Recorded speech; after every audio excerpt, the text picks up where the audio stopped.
47 cents. That was what a Schmaltzbrot cost Hannelore Brown to make for her husband every morning in Milwaukee in 1971. Pork lard on dark rye, a ring of raw onion wrapped in wax paper. She had done this since 1949. Her daughter found that wax paper in the back of a kitchen drawer in 2003. Nobody in the family made Schmaltzbrot anymore. That sandwich is number 18 on this list. Number 11 was served at every German funeral in the Midwest for 40 years. Number 7 used an ingredient that would make most Americans walk out of the room. These 25 sandwiches were what German families in America ate when the kitchen door was closed and the old language came back. Hit that subscribe button. Let us count down 25 forgotten German sandwiches from the 1970s no one makes anymore. Number 25. Schmaltzbrot. In every German household in the Midwest, there was a jar next to the stove. It was not labeled. It did not need to be. Everyone in the family knew what it held. Rendered pork fat, sometimes goose fat, cooled to a pale white spread. Your grandmother kept it the way other families kept butter. She spread it thick on a slice of Schwarzbrot, added a pinch of salt, maybe a few rings of raw onion, and that was dinner. That was the whole recipe. In the 1970s, a Schmaltzbrot cost less than 10 cents to make. It had been a farmhouse staple in Germany for centuries, carried across the Atlantic by immigrants who understood that lard was cheap, bread was filling, and hunger did not wait for better ingredients. In German farmhouses, butter was precious and saved for baking. Lard kept longer and stretched further, especially through the winter months when a family of 6 needed every calorie it could get. By the 1980s, the jar disappeared from most German-American kitchens. Doctors said the fat would stop your heart. The word cholesterol did what 2 world wars could not. It killed a tradition. Number 24. Leberwurst Brot. A woman named Elsa Kettner ran a small German deli on North Avenue in Milwaukee from 1952 to 1978. She sold 40 pounds of Leberwurst every week. 40 pounds. Her customers did not call it liverwurst. They called it Leberwurst, the way their mothers had. They spread it on rye bread with a thin layer of sharp mustard, sometimes a slice of raw onion, sometimes a cornichon cut lengthwise. The sandwich cost 35 cents. For a factory worker coming off a 12-hour shift, it was everything. Rich, dense, satisfying. You did not need to heat it. You did not need to prepare it. You spread it like butter, and it filled you like a meal. Leberwurst had been one of the most popular deli meats in America for generations, brought over by 5 million German immigrants who opened small meat shops from Cincinnati to St. Louis to Milwaukee. In the Midwest, it was common in school lunches and packed suppers. By the 1990s, younger generations wanted nothing to do with it. The word liver was enough to end the conversation. It did not matter that their grandmothers had eaten it every week for 50 years. Number 23. Strammer Max. This was not a sandwich in the American sense. It was a slab of dark bread, buttered and pan-toasted until golden, topped with a thick slice of cured ham and a fried egg with a runny yolk. The name meant strapping lad. It came out of Berlin and Saxony in the 1920s, and by the 1970s, it was the default late-night meal in German pubs and kitchens across the country. In German-American homes, your grandfather made it after the evening news. 1 skillet, 5 minutes, no conversation needed. The egg ran into the bread. The ham was salty and warm. In Bavaria, they made it with Leberkäse instead of ham. In Cologne, they poured goulash over it. In America, it simply vanished. The bread was wrong. The ham was wrong. The name was too German for a country that had spent 2 wars learning to distrust anything that sounded German. Nobody made Strammer Max because nobody remembered the name, and nobody taught their children to say it. Number 22. Mettbrötchen. This is the one that would clear a room in any American kitchen. Raw minced pork, seasoned with salt and pepper, spread on a crusty bread roll, topped with rings of raw onion. That was it. No cooking. No heat. Your Oma ate this for breakfast in Hamburg and thought nothing of it. German butchers ground the pork fresh every morning, and factory workers in the Ruhr Valley grabbed Mettbrötchen during their breaks the way Americans grabbed hot dogs. A Mettbrötchen cost less than 1 mark in the 1970s. The name came from the Old Saxon word metti, meaning minced meat. In the 1950s through the 1970s, Mettbrötchen appeared at every German party, shaped into a hedgehog with pretzel sticks for spines. They called it the Mettigel, and it sat in the center of the party table like a mascot. It was charming and completely terrifying to anyone who did not grow up with it. German Americans never brought this tradition across the Atlantic. The health codes alone would have ended it at the border. Number 21. Schnittchen. If your family came from Germany and threw a party in the 1960s or 1970s, you know these. Small, open-faced sandwiches, cut into rectangles or triangles, arranged on a wooden board, each one topped with something different. One had Leberwurst with a cornichon. Another had smoked salmon with a dot of horseradish cream. Another had ham with a slice of hard-boiled egg and a sprig of parsley. A fourth had butter and radishes.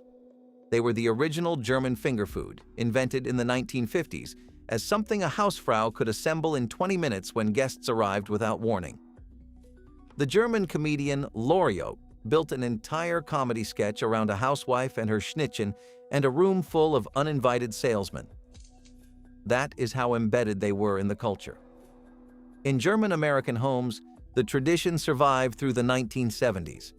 By the 1980s, it had been replaced by cheese platters and chips with dip. The wooden board went to the back of the cabinet. The word Schnittchen went with it. Number 20. Fischbrötchen. On the coast of northern Germany, from Hamburg to the islands of the North Sea, a crusty white roll split open and filled with pickled herring, remoulade sauce, and raw onion was not a specialty. It was lunch. Harbor workers in the 1800s ate them standing on the docks, and the tradition carried forward through every decade of the 20th century. A Fischbrötchen cost less than 2 marks in the 1970s.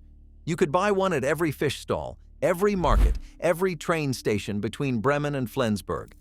The herring was brined and firm. The remoulade was sharp with mustard and dill. The bread roll was so fresh it cracked when you bit into it. Some stalls used Bismarck herring, others used smoked eel or fried cod. The variations were endless. German Americans in coastal states tried to keep the tradition alive, but without the North Sea fish markets and the stalls that had been selling the same sandwich for 100 years, it was never the same. You can still find Fischbrötchen in Hamburg today. You will not find one in Milwaukee. Number 19. Griebenschmalz. Take everything about the Schmaltzbrot and make it better. Griebenschmalz was rendered pork lard mixed with crispy pork cracklings, diced apples, and roasted onions, seasoned with marjoram and pepper. Spread it on a thick slice of dark rye and serve it with a pickled gherkin on the side. This was pub food in Germany, beer garden food. The kind of thing your grandfather ordered with his third Pilsner and ate without apology. In the 1970s, Griebenschmalzbrot was served in nearly every traditional German restaurant and beer garden. The cracklings gave it texture. The apple gave it sweetness. The marjoram gave it a smell that clung to your fingers for hours. It was rustic. It was rich. And it was honest in a way that no modern appetizer menu will ever be. Today, you have to search for it. Most German restaurants in America have never heard of it. Number 18. Butterbrot mit Radieschen. A slice of bread, butter, sliced radishes, salt. That was the whole thing. And if you grew up in a German household, you understand why it worked. The butter was thick and unsalted. The radishes were small and sharp, sliced thin enough to see through. The salt pulled moisture from the radish and mixed with the butter into something that had no right to taste as good as it did.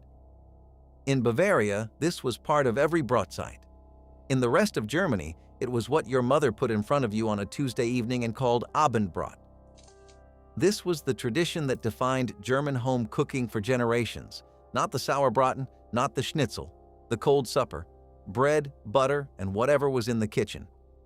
In the 1970s, 21% of West German workers brought a Butterbrot to work to avoid the factory canteen. It was the meal that held the day together. The noon meal was hot and heavy. The Abendbrot was cold and honest. And somewhere between the two, the Butterbrot traveled in a paper bag to the factory floor and the construction site. It did not need to be reheated. It did not need to be explained. The tradition crossed the ocean with every wave of German immigrants, but their American grandchildren grew up on peanut butter and jelly instead. The Butterbrot met Radieschen became something that only happened when Oma visited, and then Oma stopped visiting. And then no one remembered that bread and butter and radishes had ever been enough, that a meal could be that simple and still mean something, that the quiet act of slicing a radish and salting it and placing it on buttered bread was its own kind of cooking, passed down without a recipe because it never needed one. Number 17. Schwarzbrot mit Quark. Dense, dark, almost black rye bread spread with a thick layer of quark, a fresh cheese that was somewhere between yogurt and ricotta. Your grandmother added chopped chives, maybe dill, a grind of pepper. In Germany, this was called Quark, and it was the simplest thing on the Abendbrot table and often the best. Quark had been a staple of German kitchens for centuries. It was high in protein, low in cost, and available in every grocery store from Munich to Kiel. In the 1970s, a tub of quark cost less than 50 Pfennig. Spread it on Schwarzbrot, and you had a meal that was filling, bright, and clean-tasting in a way that no American cream cheese could replicate. German Americans tried to find quark in the United States and mostly failed. The supermarkets did not carry it. The delis did not stock it. By the time specialty stores began importing it decades later, the tradition of Schwarzbrot mit Quark had already died in most German American homes. Number 16. Wurstbrot mit Bierwurst. Bierwurst was a coarse, garlicky bologna seasoned with mustard seed, and it got its name from the drink that always accompanied it. A slice of buttered bread, a layer of Bierwurst, and you had a Wurstbrot. This was not a sandwich you made with ceremony. You made it standing at the kitchen counter at 9 in the evening, cutting slices off a log of sausage that sat in the refrigerator wrapped in butcher paper. In the 1970s, German delis in Milwaukee, Cincinnati, and St. Louis sold Bierwurst by the pound. A man named Karl Reinhardt ran a German meat shop in the over-the-Rhine district of Cincinnati for 26 years. He sold Bierwurst, Jagdwurst, Gelbwurst, Lioner, and a dozen other sausages that most Americans had never heard of and could not pronounce. When he retired in 1982, the shop closed. The sausages went with it. Number 15. Matjesbrötchen. Young herring, lightly brined in the Dutch style, served cold on a bread roll with sliced onion and sometimes a little cream sauce. The Matjes tradition went back to the 14th century, when Dutch fishermen perfected a curing method that kept the herring tender and mild. Germans adopted it completely. In the 1970s, Matjesbrötchen was street food in every northern German city. You bought one at the fish counter, ate it standing up, and moved on with your day. It cost almost nothing. The fish was sweet and silky. The onion was sharp. The bread roll was nothing special, and it did not need to be. For a generation of German Americans who had grown up near the coast, the Matjesbrötchen was a memory that could not be reproduced. The herring in American supermarkets was not the same. The bread was not the same. The standing at a harbor stall in the rain with your grandfather was not something you could buy. Number 14. Braunschweiger on rye. This was the American version of Leberwurst, and for decades it was the sandwich that every German-American kid brought to school without thinking twice. Braunschweiger was softer and smokier than traditional Leberwurst, spreadable like pâté packed into a tube-shaped casing. You spread it on rye bread, added a slice of onion or a few sweet pickles, and that was lunch. German immigrants from Alsace-Lorraine brought the recipe to settlements in Belleville, Illinois, and across the Midwest in the 1840s through the 1880s. By the 1970s, Braunschweiger was in every supermarket deli case in Wisconsin, Minnesota, Iowa, and Ohio. It cost less than $1 a pound. Usingers in Milwaukee sold it by the log. Your father bought the same brand his father had bought, and the deli counter clerk did not have to ask what he wanted. Now here is what happened. The children who ate Braunschweiger sandwiches grew up, moved away from the small Midwest towns where German delis still existed, and stopped making them. Their own children never started. Nobody taught them. Nobody passed along the knowledge that Braunschweiger on rye with sweet pickles was a meal that could hold a working man together from noon to supper. The word Braunschweiger became something people heard at a family reunion and had to ask about. And that is the quiet arithmetic of how a food tradition dies, not in one generation, but in the space between two. The first generation does not think to teach it. The second generation does not think to ask. A whole sandwich tradition reduced to a question mark. Number 13, Limburger sandwich. In Monroe, Wisconsin, there was a factory that made a cheese so powerful you could smell it from the parking lot. Limburger, a washed rind cheese first made by monks in a border region between Germany, Belgium, and the Netherlands, brought to Greene County, Wisconsin by a man named Rudolf Benkerts in 1867. The sandwich was simple: dark rye bread, brown mustard, a thick slab of Limburger, and raw onion. In the early 1900s, German immigrants in the Midwest ate it with beer and considered it one of the best things on earth. By 1930, more than 100 cheese factories in Wisconsin made Limburger. The smell was legendary. The taste was rich, creamy, and sharp enough to make your eyes water. Today, one factory remains. One, the Chalet Cheese Cooperative in Monroe. They still make Limburger. But the sandwich, the rye bread with mustard and onion that used to be a staple in every German tavern in the state, is a memory. You have to go looking for it now. Most people do not. Number 12, Pumpernickel mit Gouda. True German pumpernickel was not the soft, dark bread you find in American supermarkets. It was baked for up to 24 hours at low heat in a sealed tin, producing a loaf so dense and moist it could last for months without going stale. The color was almost black. The taste was earthy and faintly sweet with no added sugar or molasses. The sweetness came from the rye itself, coaxed out by hours of slow heat. Pair it with a slice of aged Gouda, and you had a sandwich that tasted like nothing else in the world.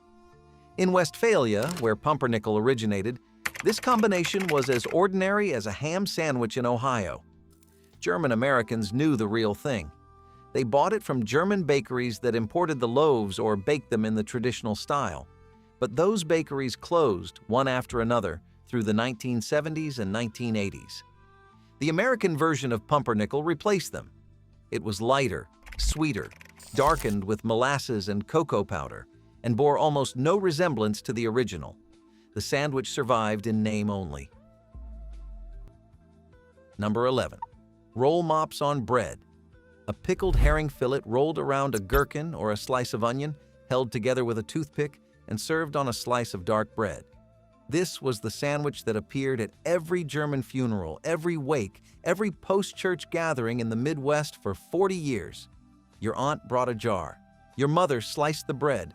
Someone laid them out on a platter that only came out of the china cabinet when company arrived or when someone died.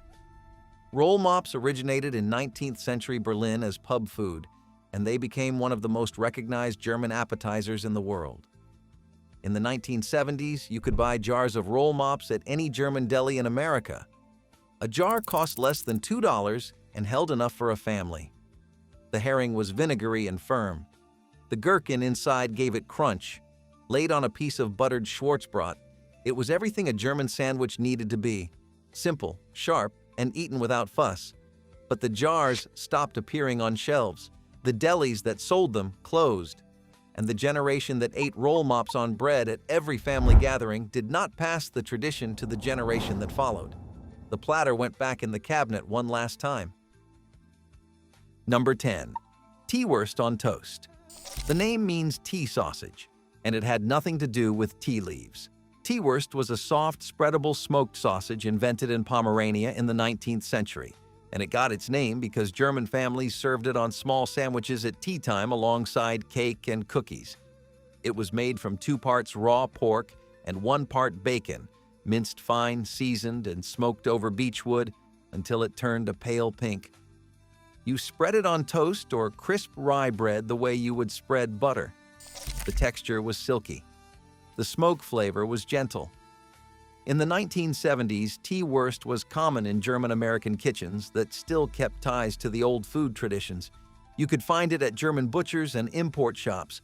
A small log cost less than $3 and lasted a week. But the tradition of tea-time sandwiches faded in America long before the sausage itself disappeared. Without the ritual, the tea wurst had no home, and a sausage without a sandwich is just meat in a drawer. Number 9. Obatzda Brot. In Bavaria, when a piece of camembert got too soft and too ripe for the cheese board, your grandmother did not throw it away. She mashed it with butter, added sweet paprika, diced onion, and a splash of beer, and turned it into Obatzda. Spread on a thick slice of Bauernbrot, a crusty farmer's bread, Obatzda Brot was the heart of every Bavarian brotzeit. It was served in beer gardens with a cold helles and a handful of radishes on the side. The spread cost almost nothing to make because it was built from scraps.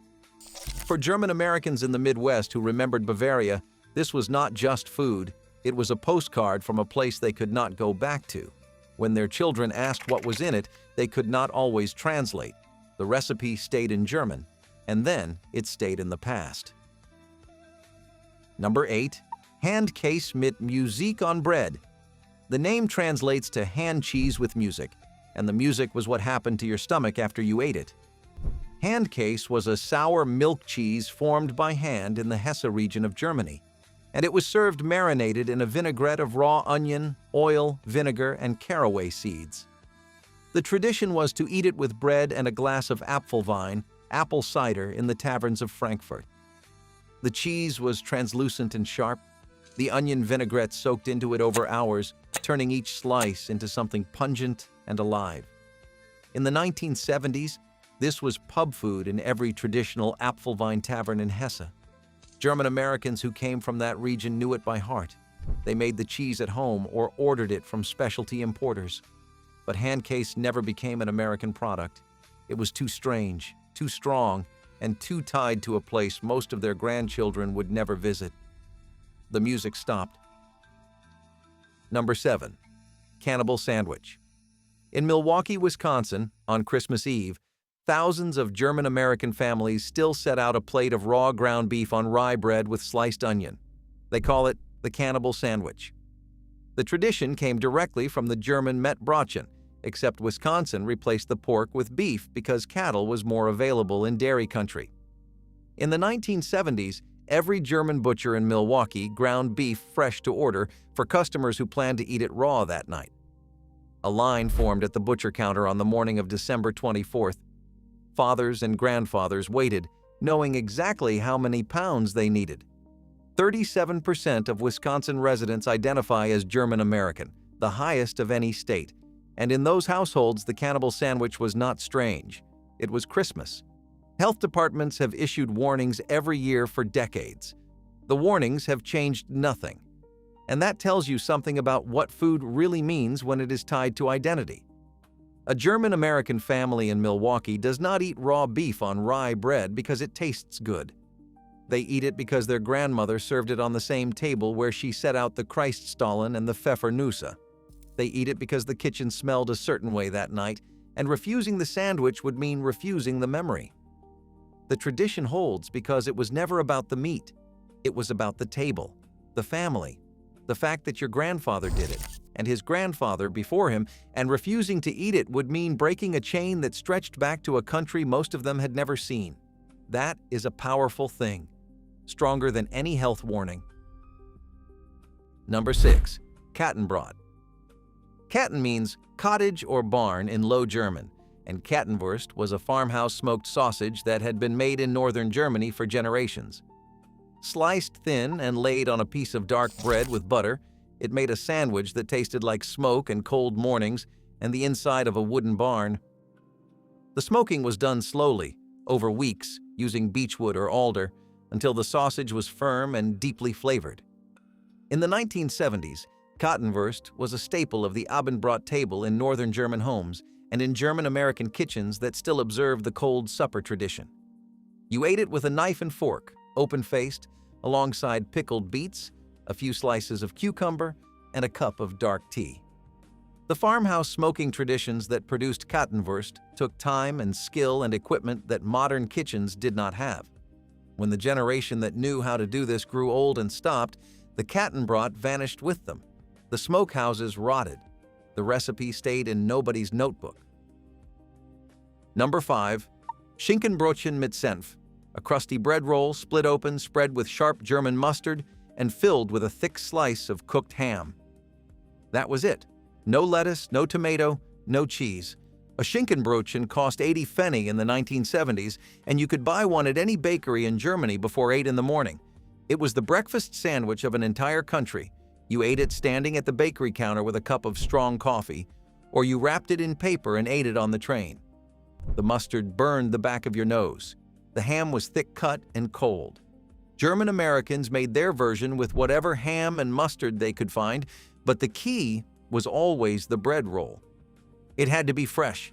It had to crack when you bit into it. The inside had to be soft enough to soak up the mustard. When German bakeries in America closed, one by one through the 1970s and 1980s, the Schinkenbrötchen lost its foundation. You could still buy ham and mustard. You could not buy the roll, and without the roll, it was just a ham sandwich. Number 4. Streichwurst Brot. Streichwurst meant spreadable sausage, and it was a category, not a single product. Leberwurst, Teewurst, Mettbrötchen, Schinkencreme, all of them designed to be spread on bread like butter. In the 1970s, a German refrigerator held 3 or 4 varieties of Streichwurst at any given time, each in a small plastic tub or foil tube, each a different flavor. One might be smoked. Another might be herbed with chives. A third might be liver-based with flecks of truffle or peppercorn. You opened the tub, spread it on a slice of Graubrot with a butter knife, and you had supper in 30 seconds. For a working family in West Germany, this was how the evening meal worked. No cooking, no preparation beyond slicing the bread and setting out the tubs. The Abendbrot table was built around Streichwurst, the way an American dinner was built around a main course. None of these spreadable sausages ever gained a foothold in American supermarkets. The concept of spreading meat on bread like butter was simply too far from what Americans expected a meal to be. So the Streichwurst stayed in Germany, and the Abendbrot stayed with it. Number 3. Sardellenbrot, anchovy paste on dark bread, usually with a layer of butter underneath and sometimes a squeeze of lemon. This was the sandwich that separated the German palate from the American one. Sardellen, the German word for anchovies, had been a pantry staple in German kitchens since the 18th century. The paste came in a small metal tube, not much bigger than a tube of toothpaste, and it lasted for weeks in the refrigerator. You squeezed a thin line of it onto Schwarzbrot and ate it with beer or as part of the Abendbrot spread. The taste was salty, briny, and deeply savory in a way that most Americans found confrontational. Your German grandfather ate this without thinking. His American grandchildren looked at it and said, no. In the 1970s, Sardellenbrot was still common in northern German homes and in German-American households that kept old country habits alive. But anchovy paste on bread never had a chance in mainstream America. It was too unusual, too direct, too unapologetically foreign. The tubes of sardellen paste disappeared from import shop shelves by the late 1980s. The bread went on without them. Number 2. Belegtes Brot mit Ei, an open-faced sandwich topped with slices of hard-boiled egg, a dab of mayonnaise, and a sprinkle of paprika. In the 1970s, this was the most common sandwich on Abendbrot tables across Germany. Eggs were cheap. Bread was always available.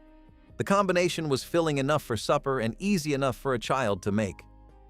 A woman named Margaret Hoff in Dusseldorf made Belegtes Brot mit Ei for her family every Thursday for 11 years. It was her youngest daughter's favorite. She used dark rye, homemade mayonnaise, and eggs from the neighbor's chickens. The sandwich cost less than 20 Pfennig. It asked nothing of the cook except a pot of boiling water and 10 minutes of patience. In America, the open-faced egg sandwich had no tradition to stand on. Americans closed their sandwiches. They added meat. They wanted more. The simplicity that made Belegtes Brot mit Ei beautiful in Germany made it invisible in the United States. Number 1. Schwarzbrot mit Honig und Butter, dark rye bread, butter. honey. Three ingredients that every German grandmother reached for when a child could not sleep, or when the evening felt too quiet, or when there was nothing else in the kitchen, and somehow that was enough. This was not a recipe. It was a reflex. The bread was dense and nutty. The butter softened against it. The honey pooled in the crumb and turned every bite into something that tasted like safety. In the 1970s, Schwarzbrot mit Honig und Butter was the last thing German children ate before bed. It was the first thing a mother offered when someone came home sad. It cost almost nothing, and it contained everything. Here is what you need to understand about these 25 sandwiches. They were not forgotten because they failed. They were forgotten because the people who made them grew old, and the language they spoke grew quiet, and the kitchens they worked in were remodeled into something that no longer smelled like rye bread and lard and marjoram. The recipes did not disappear. The world they belonged to did. Pick one of these sandwiches and make it this week. Start with the Butterbrot mit Radieschen, bread, butter, radishes, salt. Or try the Schwarzbrot mit Honig und Butter before bed. You do not need a recipe for that. You need a memory. Sit at the table. Not the couch. Use a plate. Eat it the way your grandmother would have wanted you to eat it. Slowly, without a screen. Because these sandwiches were never about the bread or the toppings or the technique. They were about a kitchen that used to be full, a language that used to fill the house, a tradition that asked nothing of you except that you show up and eat. Tell me in the comments which one your family used to make. Tell me if your Oma had a name for her Abendbrot that nobody else used, because these are not just sandwiches. They are proof that the simplest food, made with the fewest ingredients, eaten at a quiet table, can still carry the whole weight of a family's history.